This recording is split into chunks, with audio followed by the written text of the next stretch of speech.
I just feel underappreciated and like all the things I work for don't matter. You're gonna make a game up here to make me feel better?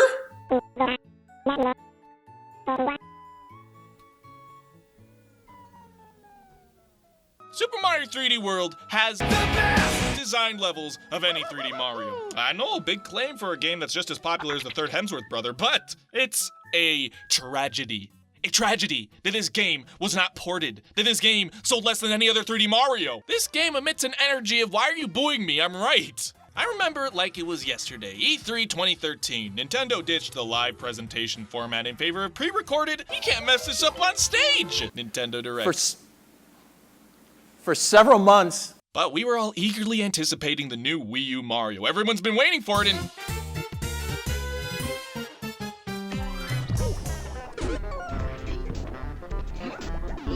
What? So casual. You just announce it like that? Mario zooms out into like this regular ass green world and you're like, hey, that's a Mario. You just zoom out with Mario's face and he's like, yeah, what? That's it. Right at the gates, this game was underwhelming. Sure, the second trailer gave us a bit more to be hyped about, but it just felt like more of the same. We had new Super Mario Bros. 3D Land, okay, we were tired of flagpoles, and oh my god, stop sticking flagpoles on my ass! So why this game? Well, they had to get rid of a lot of what was in the 3D Marios in order to add aspects from the 2D Marios to make 3D Mario feel like 2D Mario, what Mario was most known for to make the definitive 3D Mario. Look at it this way, Mario in 3D is nothing like 2D Mario, you know what I mean? 2D Mario is about power-ups and jumping, the tight enemy configurations, the ooh, I don't know if I can make it, ooh! They've been making 2D Mario, so they know what they're doing. 3D, on the other hand, it's like, all of that couldn't be used. With all these directions, how do you expect a little guy like Mario to know what to do? It's like these two versions of Mario have totally polarizing design concepts. 2D Mario was focused on the jump, so you could make enemies with one trait, and that's how you avoided them. But 3D, what's the Goomba gonna do? Oh, you're gonna come at me. I'm gonna either walk this way, or that way, or over here, and you're not invited. To summarize, it's basically like an optimized experience versus a flexible one. Well, let's back it up a second, alright? That still doesn't explain how Nintendo, with all their heart, thought this is the game everyone wanted. But believe it or not, this game represents exactly what Nintendo wanted 3D Mario to be, or at least a version of it. And before I critique any more Mario games, let this be said.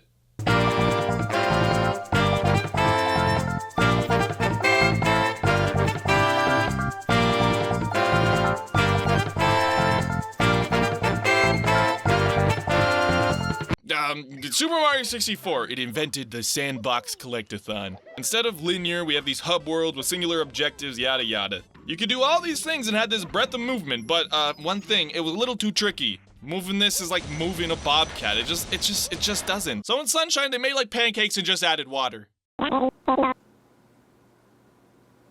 wouldn't you use pancakes for an example? You have a moist gameplay experience with flood on your back. It helped make platforming more calculated and slower. Although you don't need to be an expert to see that even this had some problems, probably. And one of Nintendo's favorite things are casual gamers. It's probably their favorite thing under peripherals and the word new. So Galaxy and Galaxy 2, they were like, oh, can you move the camera to the right? Just kidding. You can't. Then they factored in planetary gravity so you wouldn't fall off levels, you stupid idiot. They formed challenges that were less about platforming and more about navigating Mario through these unique 3D levels. Long story short, though it is Mario, they're not really accessible for most players, and they've slowly been trying to make it so they are. And 1, 2, 3, here we are. And I don't talk about this game because I have a little 3DS problem.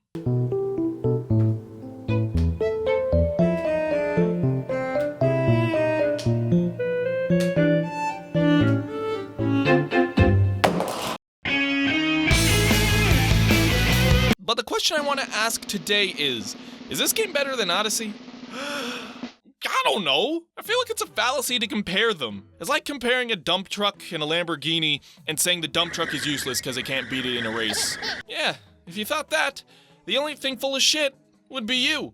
However, I'm going to tell you why I appreciate this game more than Odyssey. And why I think Odyssey has this game to thank for being so good. 3D World came from years of designers stripping down 3D Mario into a form that would be more beneficial to beginners. Hayashida and Koizumi, level designer and planners for 3D Mario games.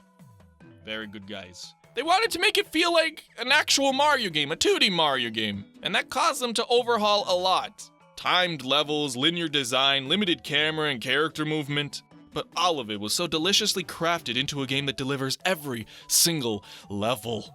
So how do they do it? 1, they have a new thing in each level you visit. I didn't know the direct follow-up to this was to be in Smash Brothers! I got it out, let's continue. 2, develop that idea. 3, throw in a twist with sugary coating. And 4, conclude. Simple in theory, but over time this would be refined over and over and over again.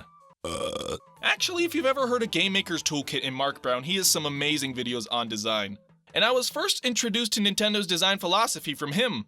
But instead of reiterating what he says, I gotta look at it in a different way. While this 4-step design occurs through much of the game, it also considers different objectives and rewards for different types of players. It makes a game that can be enjoyed from anyone, from new players, to skilled players, to 1, 2, 3, 4 players, all with meaningful learning curves and different objectives for those different types of players. And I think in order for this to make more sense, we gotta go through a level. So let me take you through one of the most original levels in 3D World that isn't replicated in any other 3D Mario game, Double Cherry Pass. Right at the start, you see the namesake of the level, the Double Cherry. Obviously, it wants you to grab it if it's the first thing you see, and when you do, you make a clone of yourself. So that's how he did it. The clones move at the same time, and if you notice, there's these 2 lines of coins showing you that you can collect different things with different clones. And I have a hunch they chose Galoombas instead of the regular old Goombas because they're a 2-hit enemy. With your clone, you can just hit them once and then hit them twice and they're dead. You can also see that these narrow slopes are meant so different clones can go on different elevations, showing you, whether by accident or on purpose, that you can divide and conquer. At this point, they immediately pair one of Mario's most iconic items, the Fire Flower. You don't need any explanation to learn what a Fire Flower does, you know it shoots in one direction and bounces. And bam, you have this fiery aha moment in your mind, where if you split the clones up, you can have 2 lanes of fireballs being fired at once. After showing you that you can move with the different clones, collect things with the different clones, and attack things with the different clones, they give you another clone. Going forward, they test your abilities to navigate the clones with 1 tube that you can only enter 1 clone with at a time, and push you forward into the next area. What do we do? Luckily, the fabled nipple is here to help. These separate your clones into 2 different rows and make it so you can use your fireballs and clones to take out all these enemies. And you're even rewarded for keeping your clones, I sense a theme. This level continues to develop using the pipes and elevated platforms in different ways, giving you different ways to navigate your clones and fireballs. Then, a twist. A burnt, cinnamony twist. The Fire Bro. This is the grand finale. The culmination. The exam. Clear pipes. Fireballs. Clones. Elevated platforms, and now an enemy that can jump between these different settings. And you're rewarded if you happen to not lose your clones. It was only 1 level, but this game makes me feel all warm, like a homemade Christmas card. And this is the same song and dance in many levels. Now that you know how to use the cherry power-up, they actually reutilize it in many other levels. This beatbox this level with the thing that changes after time, this one. This was in Galaxy 2 and 3D Land, but now it's back and better than ever. Now it challenges you with the cherry power-up. And Cakewalk Flip does that, but Mark Brown already talked about it, so fuck me. And it's basically the same song and dance in every other level. You have the 4-step design showing you a new thing, then if you do well on those things and keep your power-ups, you have access to rewards like green stars, rewarding different players in different ways. And that's it. I couldn't possibly go over more than 1 level. Really rolling hills. You have really rolling hills that really progressively get more enemies, and really, if you keep the cat suit and don't die, you really get more green stars. Rat? Yeah, rat. Chain link charge, boom, chain link fences. I know a thing or 2 about chain link fences from elementary school. But wait, the donut blocks, are they Krispy Kreme? Who could tell? The 4-step design showing you vertical chain link, then horizontal, then vertical climbing with different and you're rewarded for being the cat's meow. And Trooper Hill, ants are incredibly disgusting creatures. Look at all the germs they harness. Vertically, then horizontally, then forwardly, then they get bigger, then you have secret areas where you can jump on the ants, and you get a green star. Piranha Creeper Creek. We're in the swamp. But these piranha plants, what do we do? Back, please! Back! I warn you! And the new Smash character works different here, where if you hit them, they recoil back. then different configurations getting harder and harder with this, and this. Jesus, I found a stamp! Oh my god! Searchlight, sneaky, freaky kitty, bullet blocks, up and away! King Cthulhu's castle thought he could thunk me with his thoughts, but I thought ahead and thoughtfully fought, if not for the thoughtful design. You gotta give me that one. That was actually really good. Super Mario 3D World is 3D Mario's design at its best. It's thoughtful. It actually has design elements, and it had to ditch the sandbox so it could achieve that. I understand it didn't have a certain je ne sais quoi, and it had flagpoles, and that's kind of boring to some people. We got enough new Super Mario Bros, so yeah, I guess having this was just another kick in the proverbial tanuki pants. And now it's dead. You're right, it's not dead. Its body was stolen and repurposed for something else. Now that I think about it, many of Odyssey's best segments just trick you into thinking it's a sandbox when actually the design is pretty similar to linear 3D Mario games. It still has a focus on singular concepts that flesh out throughout a level.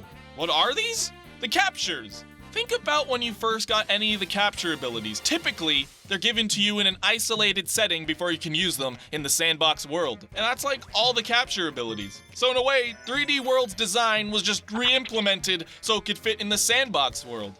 And then everyone was happy and was like, wow, this is so good, I've never seen that before! 3D World, in my opinion, solidified the best parts of 3D Mario. It's for sure not as liberating or as satisfying as Odyssey, but I would be lying if I said that the refined and chiseled nature of this game didn't always surprise me and keep me interested.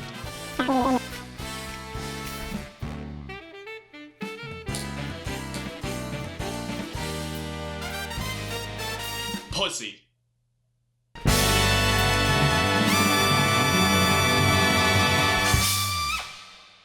Mii Maker has never looked so good. Well, I'll play another time.